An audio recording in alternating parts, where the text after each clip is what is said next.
mentioned, I'm Domurad from Aztec. I'm a staff engineer. Salat Dikap, as we say in Thailand, or others say in Thailand.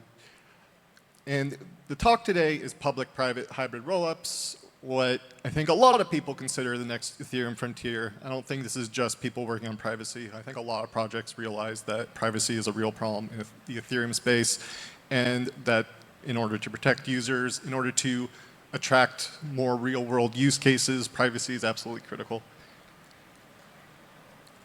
And there's sort of a story to be told here.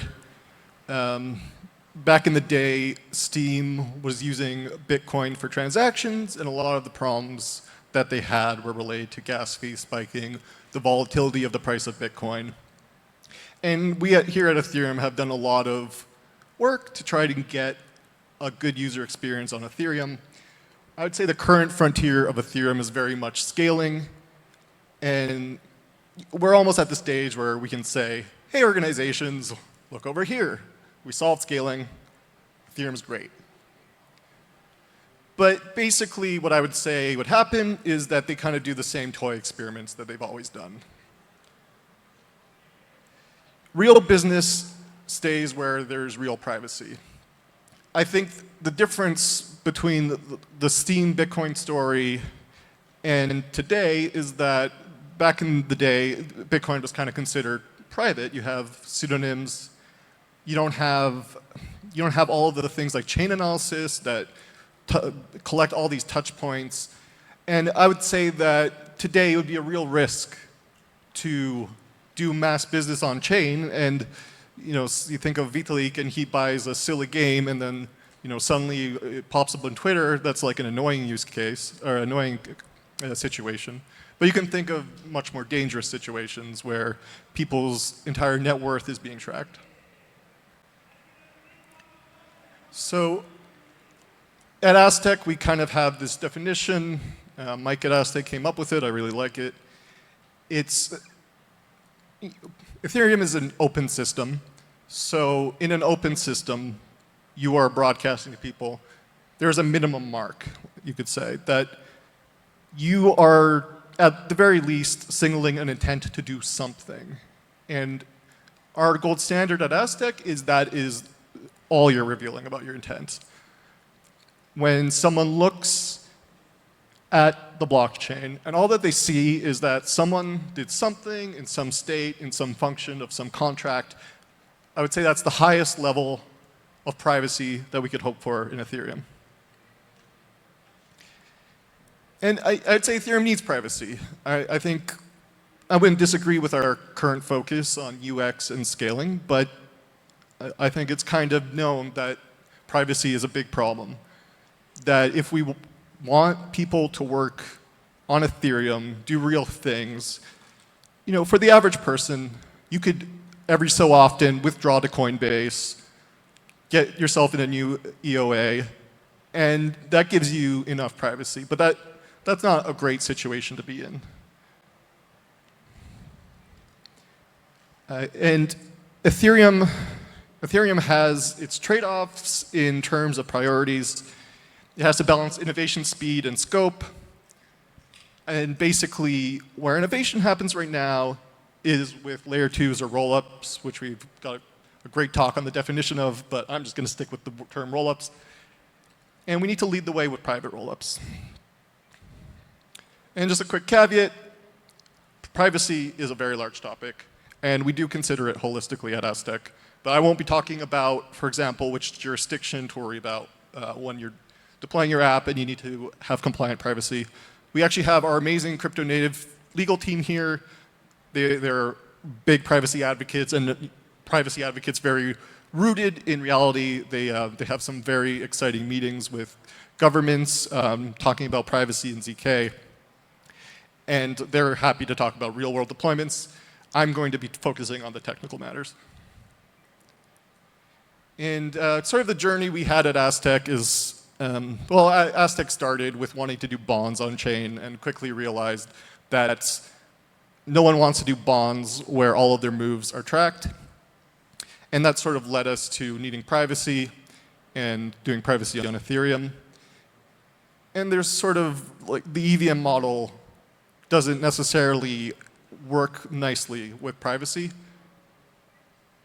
What does work nicely with privacy? This is sort of the Zexi model, and I think all private chains essentially use a model like this.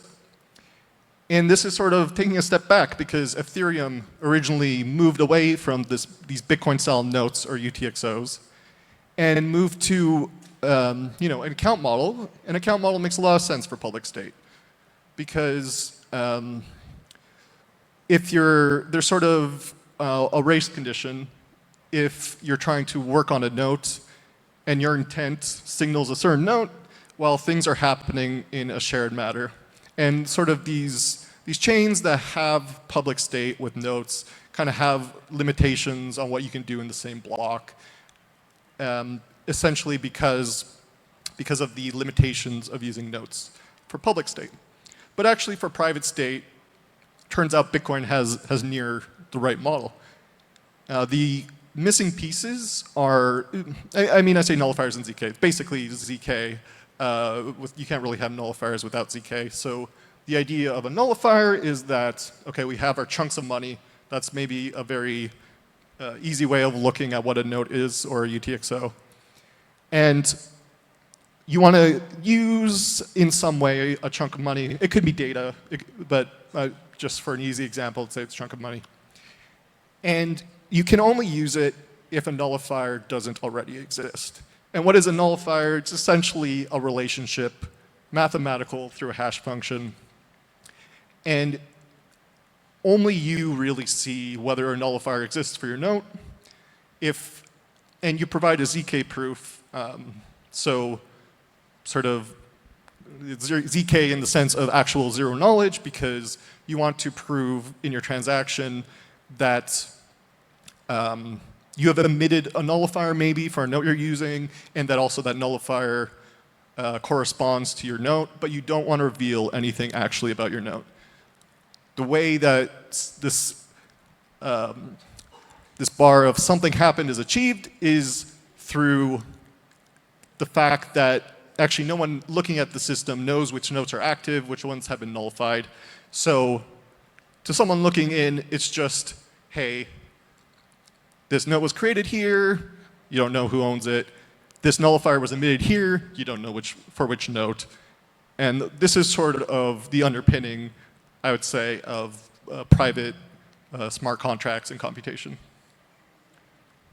And for a practical example that isn't money, we have a example in our repo at Aztec with a card game, and we kind of have like this cute strength and point system. And that's sort of the user data, and then everything else I would summarize as being important for the protocol. And then this is encrypted. Only you can see it as a user, and on your own device, you can't compute with it. Okay, so the premise is public-private hybrid rollups, and really we would love everything to be done privately, as much as makes sense. Sometimes you do want to reveal stuff truly to everyone. But for this talk, we'll use a narrow definition that anything that doesn't fit into this idea of something happened, you're revealing the amounts of transactions, that we're calling public. That means any other information that's not just the parties transacting. If you send someone a note, you're encrypting it in a way that they can see it. But anyone not part of the peer-to-peer transaction gleans information. And can everything be private? I think there's answers on both sides. So if you talk about it very strictly, I alluded that Ethereum, when moving to smart contract computation, there's a reason they moved to the account model. And what we're talking about is taking a step back to more of a note model. So kind of by definition, we are undoing some of the benefits of what enables multi-party systems like Uniswap. And it's for a good reason, because privacy The only real way to do privacy is that the users execute and prove their own transactions. And particularly, I'm going to focus on ZK here. I think it's the most mature privacy solution that can really take the world's transactions. Okay, but so at Aztec, actually, we have both. We also have public state. And sort of this but is, okay, something happened, we consider the gold standard. But it's often okay to say, okay, someone did this specific trade, but we don't know who. There's plenty of times that's not okay. If you're trading in such size that, well, maybe you tip off the market, or maybe you're the only person who could trade such size. So actually you've revealed your identity, then it's not okay. But we take a very practical standpoint. We have a public part of our chain on Aztec because it is, we definitely believe in the gradients of privacy. And then you can say, you can make an argument for actually, yes, that you can get privacy until the last mile and do public shared state. I think the easiest way you can consider, okay, maybe you can't do something like Uniswap, like a fixed function market maker, but you could have a signal chat, and you could post prices on that. And at least from the chain, the chain still has the something happened property. And only your peers that you're advertising to know the details. And then there's obviously other privacy technologies. There's Ts, FHEs on the horizon, although still very slow, that can get us to this property. I'd say mostly, because there's always a trade-off here when you're dealing with multiple parties and you want privacy. Okay, so what would a hard no world be? I mean, a hard no world really is sort of the status quo right now. Like, the chain's being tracked more than ever, and there's little incentive for a business to do stuff that reveals their business edge on chain right now, and we see cases where user safety is compromised because their actions are on chain. Really, the good news is really there's no hard no for holistic privacy on any chain. Ethereum did not start out as a private chain, but here we are at Aztec building a system for holistic privacy. But that being said, there's many of these rollups, even the ones that co-opted the term ZK. I mean, they use ZK technology, but really they're just validity proofs. And especially looking at ZK Sync, I mean, I love the company, but their marketing is muddling things by using the term private and associating that with ZK, which is private, but really they're just a validity rollup. And these chains make basic privacy hard and holistic privacy very hard still. And okay, so what's the middle ground? And mostly the middle ground, that this is largely the way you can think of the public part of Aztec, is that you have some private identity, you have portions of your transaction that come from the private world, namely you have private account abstraction, you have, you can start something like in a card game example, you may unilaterally work on your deck and hand, and you're able to do that privately. That information is private, and then you want to kick off a public event, which would be revealing your card so other people can can play the game. And so yeah, as I said, identity is always private on Aztec, and I think that is something that any chain can have, private account abstraction, as long as you're comfortable with users doing client-side proofs, which is something we take very seriously.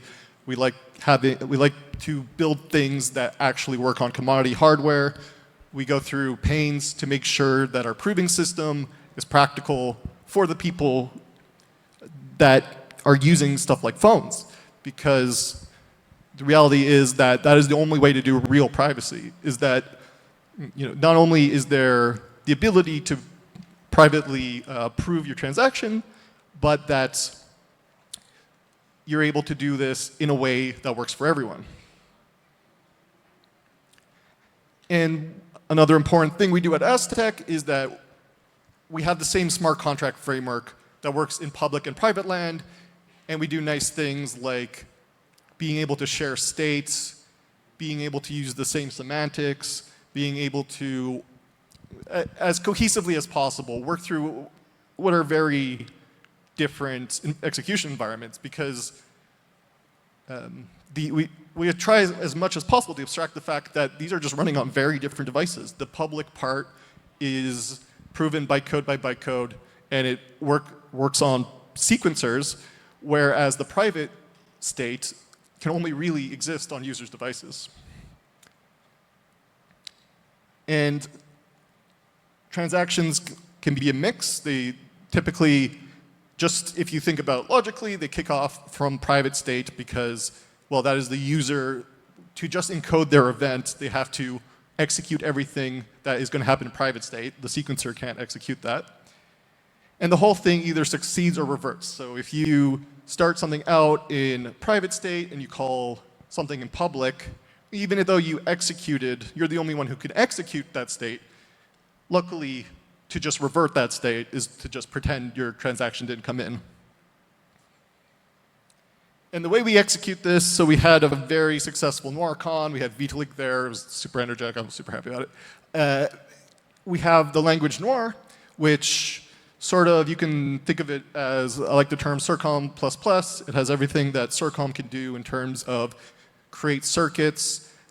I think uniquely, we also translate to more of a ZKVM bytecode as well. And it looks like Rust. So it's code that developers are used to. You can kind of think like targeting commodity developers. And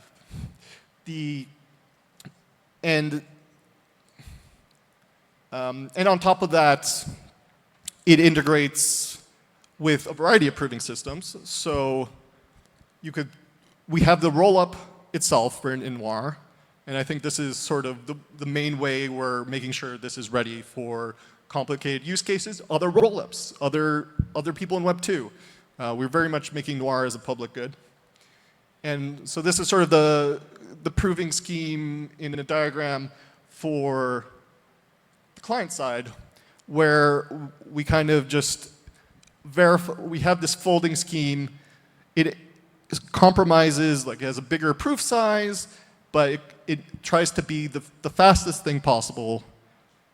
Proving systems are getting faster and faster, but still, we want to work hard to make sure this works on commodity hardware.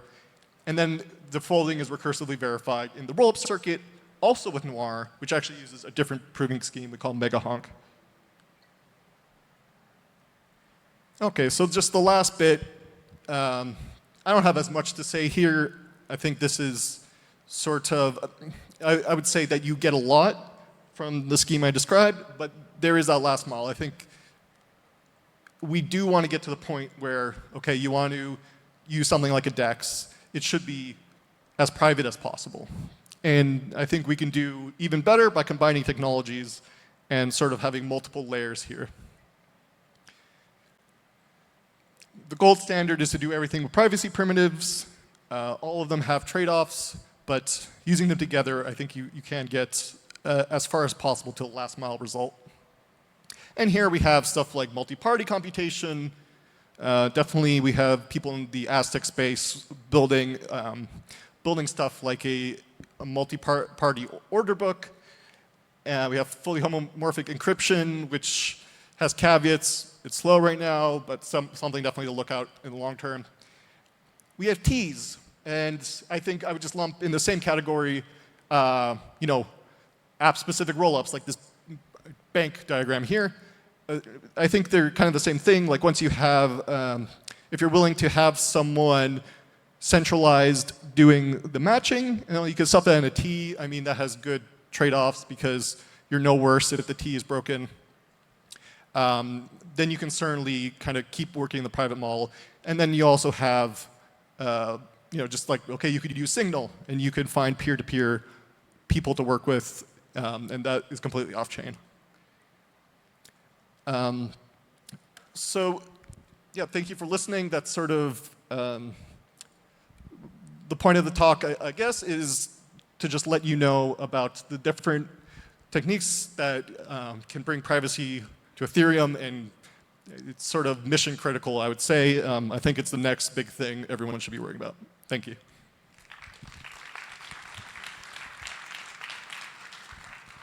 So Adam, I'm just going to direct you over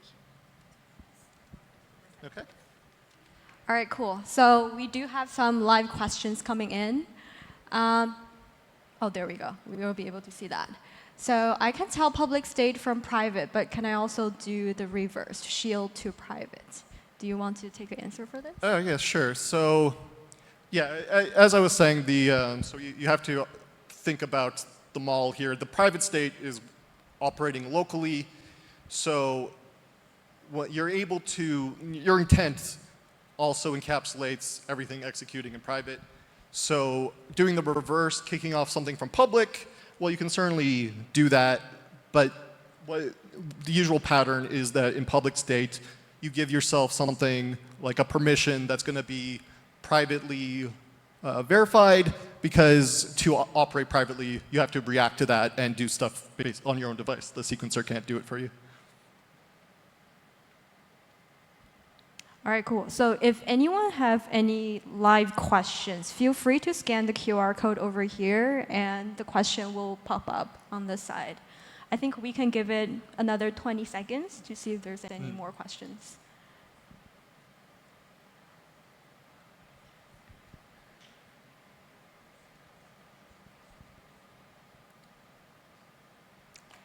Oh, there's another one. So the word hybrid, the reason I'm using the word hybrid in the presentation title is because we have well, first of all, describing a rollup that has both private and public parts and how we can cohesively work those together, and then also sort of straddling the gradients of different privacy techniques and kind of varieties of full privacy. And I think you can combine these techniques. You can have client-side proving. Client-side proving is sort of the main part of privacy. You could have privacy without a ZK validity rollup. You can just have, for example, like the ZK apps on Ethereum. And the idea is that there's any chain that has public state and uses privacy is a hybrid. But there's sort of more and less holistic ways to do that.